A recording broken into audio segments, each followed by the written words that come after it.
I still need archery.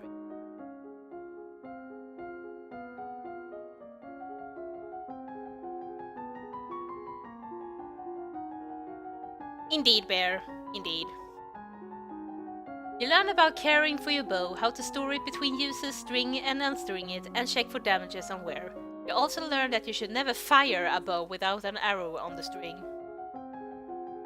You strap on protective gear and practice gripping, drawing and anchoring the bow before finally losing a shot. Yes, yes. Oh, I don't remember her voice. My lady, there's a letter for you! Who sent this? It isn't signed. It appears to be a poem describing you in a manner that is entirely inappropriate for a queen. What? With a squid? That's hilarious! The tentacle porn. Just then, an incredibly unlucky breeze swirls between the windows of your tower bedroom, tugging the paper out of your hands and off into the sky. You stick your head out the window to discover the poem, caught and fluttering on the roof nearby. You can almost reach it. Ignore it. What's the worst that can happen? It blows off and someone reads it and laughs at you. That's better than breaking your neck. Oh, Fap, my voice acting sucks, but thank you. Besides, if you're lucky, it will rain and wash the words away.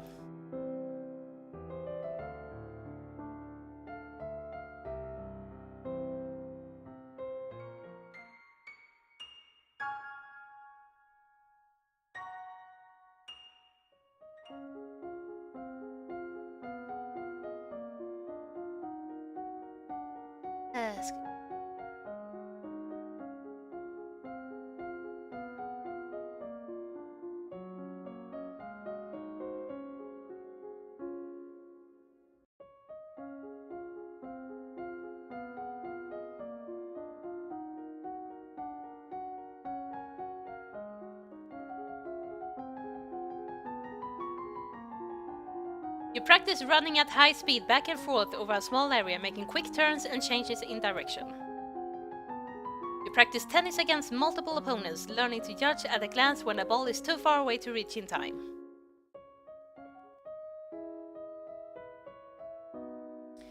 I regret to inform you that Fabian, the Earl of Titan and Duke Regent of Elath, has passed away.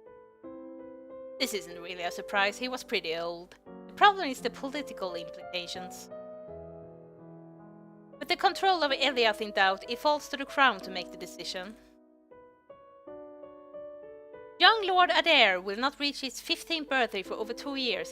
He requires a regent. His stepmother, Aris, the Duchess of Lilla, has petitioned that the boy be left in her care. This would, however, leave her in personal control of 2 neighboring duchies, which is generally forbidden. Almost the entire eastern border. I don't know anything really bad about her, though. The boy does have a living grandfather, the Earl of Ishtar, who you might appoint an unrelated noble to act in it. The Earl of Ishtar has suggested another possibility. You and Adar are both young, not too far apart in age. He requests that we accept the boy as our future husband and keep him here at the castle. No! Adar must be upset enough already without taking him away from his home. Leave him with his stepmother. As you wish.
You study the traditions of ballroom etiquette, how to politely accept or defer an offer, and how to avoid the impression of attachment to an individual. You memorize the correct title for every servant in the castle. Treating servants with respect ensures good service. To directly challenge someone's honor is to declare war. Never make a public accusation of cowardice, treason, infidelity, or murder unless you are prepared to face mortal enemies. And on that note, you study the etiquette of doom. As a monarch, you are expected to embody the virtues of honesty, bravery, and generosity. You should always offer an aid to those in need. However, those you aid personally are expected to give you their utmost loyalty even unto death. You study the forms of written addresses, how to issue and decline invitation, how to announce an independent visit, and how to correspond with the rulers of foreign domains. There is a woman here to see you. She's a musician and wishes crown patronage, which means money.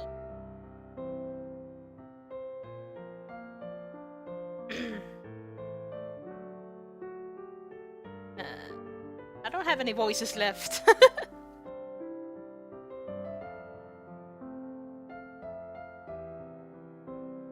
Your Royal Highness, if you accept me as a member of your court, I will immortalize you in word and song. I have dabbled in musical styles for many countries, and I'm certain your guests and I cannot read. I have dabbled. I cannot do a rest voice. I have dabbled in musical styles for many countries, and I can entertain your guests and lighten your evenings. I wonder if she also writes naughty poetry. Oh, LOD! Musicians are often used as secret agents and messengers. They can be useful and dangerous. The musician sings a little ditty to demonstrate her skills with. It's actually pretty good. Very well, you can remain as part of the court. I will do my best for you.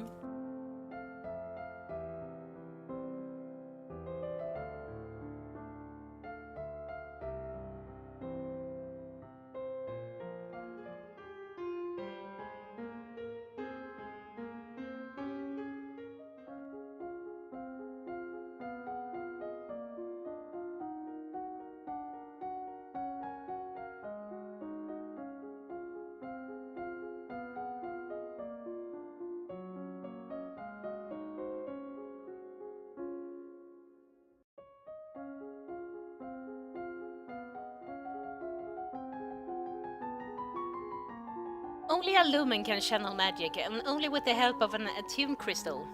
The ability to control a crystal seems to be inherited, so crystals can be passed down from parent to child until the lumen's death. The king and queens of Nova have all been lumens for centuries, but in modern times, magic is only used for ceremonial occasions and the direst of emergencies. You receive a letter from young Lord Adair. It's a bit messy and hard to read, but he seems to be thanking you for letting me stay with the family.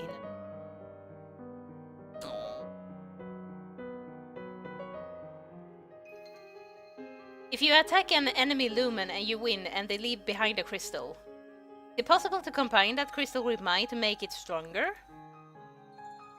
Each lumen can hold only one crystal. The only way to combine their magic is if a living wielder chooses to join its power to another. Oh. So I should destroy other crystals to stop anyone from using them against me.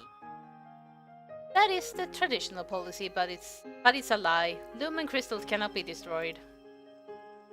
Rulers claims otherwise to discourage thieves from seeking dangerous treasures. What am I supposed to do with the crystal then? Guard it, or hide it, or give it into other hands to wield. But if it's the last holder of the crystal was an enemy, the resonance in the crystal will work against you. It will be attuned to a personality as foolish or violent or scheming as the lumen you defeated. So anyone taking the crystal will probably become a new enemy. That's useless! A weak-willed candidate might might be acceptable to the crystal and yet still controllable. You could then steer that lumen away from dangerous paths, making an ally and changing the crystal's resonance. It is, however, a dangerous endeavor and one requires your complete attention. Not really a project I can work on while I'm so busy studying for my coronation.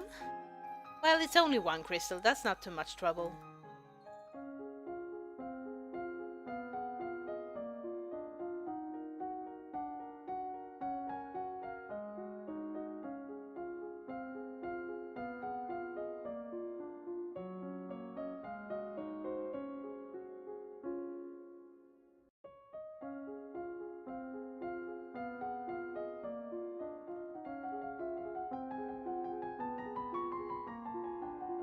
You practice assuming a sitting position that allows you to be relaxed and tranquil without being so relaxed that you are likely to fall asleep.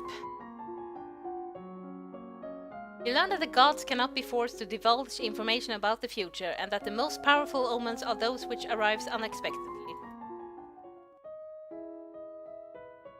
Your agents report a buildup of military strength, particularly warships in Shanya, the major power across the ocean to the west. If they send out conquering fleets, Nova might be in danger. However, it takes time to assemble worldly vessels, and you have advance warning. You should make your own preparations to defend your... The downside is they won't come cheap.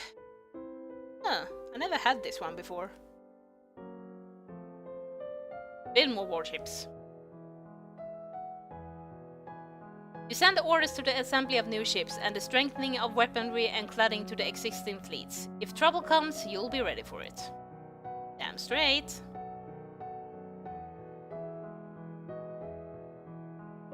Let's see.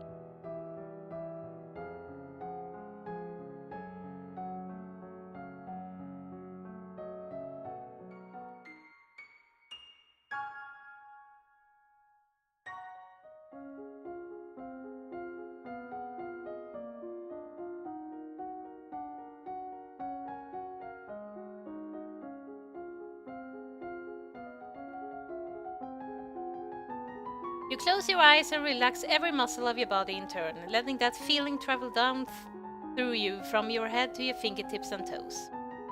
Take slow, deep breaths, letting that air move through your body, feeling it giving you life and energy.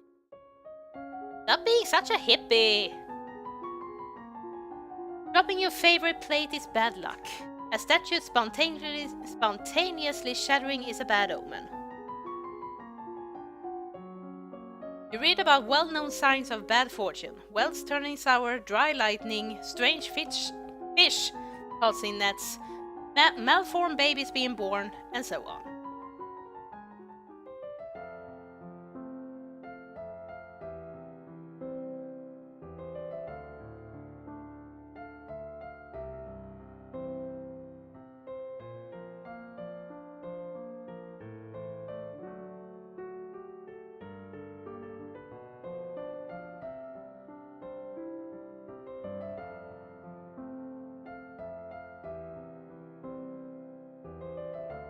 What a beautiful day! It's nice to stop and breathe sometimes.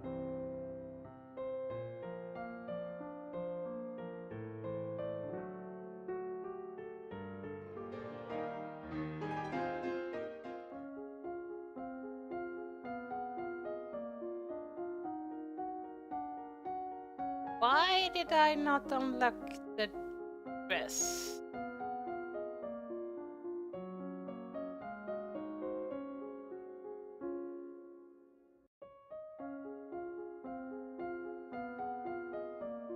What? Why is my lore so low? I thought it was higher.